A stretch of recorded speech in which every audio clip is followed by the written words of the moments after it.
যেই মেয়েরা ফেসবুক চালায় সেই মেয়েরা কখনো ভালো হয় নাকি? আসসালামু আলাইকুম। কেমন আছেন সবাই? আশা করি ভালো আছেন। আলহামদুলিল্লাহ আমিও ভালো আছি আল্লাহর রহমতে। এই তো শাহনাজ ব্লগ অ্যান্ড কুকিংয়ে আরেকটা লং ভিডিও নিয়ে আসলাম। আজকে আমি 2টা রেসিপি দেখাবো। এখানে হচ্ছে ডিম ভুনা, এটা আমি ছেলেকে যেদিন বাজারে পাঠাইছিলাম। ওকে বাজারে পাঠাইলে মানে যে ও কী দিয়ে কী বাজার আনে, বাজার আমার একদমই পছন্দ হয় না। ওর আব্বুর মতো বাজার একদমই করতে পারে না। তাই যাই হোক, আমি কিন্তু এখানে বাটা মশলা টশলা সব করে নিয়েছি, পেঁয়াজ আর কাঁচামরিচ থেতলে নিয়েছি, একটু আলু সুন্দর করে সেদ্ধ করে তারপরেই করে নিয়েছি, মানে অন্যরকমভাবে ডিম রান্না করব। তো যাই হোক, ফুল ভিডিওটা দেখবেন। কিছু কিছু গ্রামের লোক আছে মানে যে তারা মনে করে যেই মেয়েরা ফেসবুক চালায় সেই মেয়েরা ভালো না। না, গ্রামের মেয়েরা, গ্রামের বউরা ভালো, যারা ঘর সংসার সামলিয়ে মাঠে ঘাটে গরু ছাগল চড়াইয়া ঘাস কেটে মানে যে সব কিছু করে বেড়ায়, তারা সেই মেয়েরা ভালো। কিন্তু ফেসবুক চালানো মেয়ে ভালো না।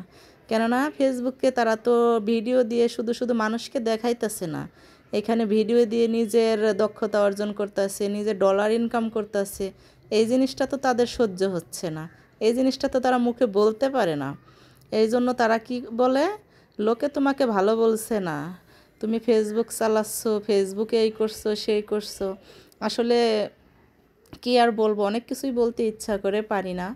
কেননা তারা আমাদের ভিডিও দেখে, ফেক আইডি দিয়ে দেখলেও দেখে, আসল আইডি দিয়ে দেখলেও দেখে, লাইক কমেন্ট করে না। যেহেতু আমার কথা তাদের কানে যায়, যেহেতু আমার পোস্ট তাদের সামনে যায়, নিশ্চয়ই তারা কিন্তু আমার ভিডিও দেখে। তাই যাই হোক, ফেসবুক চালানো মেয়েরা ভালো হয় না, কিন্তু অন্যের স্বামীকে বিয়ে করা মেয়েরা, ভাগাই নিয়ে আসে মেয়েরা, বিয়ে করে এসে আরেক মেয়েকে বলে ফেসবুক আলিরা ভালো হয় না। যারা ফেসবুকে ভিডিও দেয় তারা একদমই ভালো না। আসলে খুইলা বলতে ইচ্ছা করে পারি না। তাই যাই হোক, আমি এখানে আলু দিছি, আবার সামান্য একটু লাউ ছিল, তাই লাউটাও দিয়ে দিছি। লাউ দিছি দেখে ছেলের আব্বু রাগ করছে, তুমি লাউ দিছো কেন, ডিম দিয়ে আর এভাবে আলু দিয়ে, কিন্তু হ্যাঁ তার অনেক পছন্দ, ওইভাবেই করতা। আর ভিডিওটা নিয়েছিলাম আমি মনে হয় আরও 1-1.5 সপ্তাহ আগে। আমি একদিন মার্কেটে যাব, তাড়াহুড়া করে, মানে যে সকালে রুটি নাস্তা করি নি, তো এইভাবে আমি একটা রেসিপি করে তারপরে ভাত রান্না করে আর কি যেন একটা ভেন্ডি ভর্তা দিয়েছিলাম, তাড়াতাড়ি করে রেখে তারপরে চলে গেছিলাম।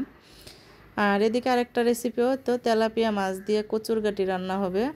এটা কিন্তু আমার হাজব্যান্ডের অনেক পছন্দের একটা তরকারি। মানে যে হ্যাঁ, কচুরগাটি যেভাবেই রান্না করে দেন, সেদ্ধ করে দেন, মানে যে ঘাটা করে দেন, মানে যাই করে দেন না কেন, তার পছন্দ অনেক। তা যে হোক, আমি কিন্তু সবসময় বাটা মশলা দিয়ে রান্না করি। যেভাবে এই যে পাটায় আমি সবসময় টাটকা বেটে নিই, এভাবে যদি বাটা মশলা দিয়ে তরকারি রান্না করা যায় যখন করটা তখন, তাহলে কিন্তু তরকারিটা খেতে বেশি ভালো লাগে। ডিপ ফ্রিজে ব্লেন্ডার করে রাখলে ওইটার কিন্তু স্বাদ তেমন পাওয়া যায় না, হয়তো অনেকে জানেন। আর ভিডিওটা কেমন লাগলো অবশ্যই কমেন্ট করে বলবেন। যারা আমার ভিডিওটা লাস্ট পর্যন্ত দেখছেন তাদেরকে অসংখ্য ধন্যবাদ। আর এই ভিডিওটা ইউটিউব থেকে যারা দেখবেন অবশ্যই আমার চ্যানেলটা সাবস্ক্রাইব করে রাখবেন। একদিন পরে টিকটকেও চলে যাবে, টিকটকে কিন্তু আমার ইউটিউব চ্যানেলের লিঙ্কটা দেওয়া আছে। তাই যাই হোক, আমি কিন্তু এটা কাঁচা ঝাল দিয়ে কাঁচা কাঁচা কালার করে সুন্দর একটা রেসিপি করলাম, এটা খেতে কিন্তু অসাধারণ হয়েছিল। যাই হোক, ভিডিওটা কেমন লাগলো অবশ্যই বলবেন। আমার ভিডিওটা শেষ করে ফেলাইলাম। সবাই ভালো থাকবেন, আল্লাহ হাফেজ। এই তো লাস্ট লুকটা, কেমন হয়েছে রেসিপিটা অবশ্যই বলবেন।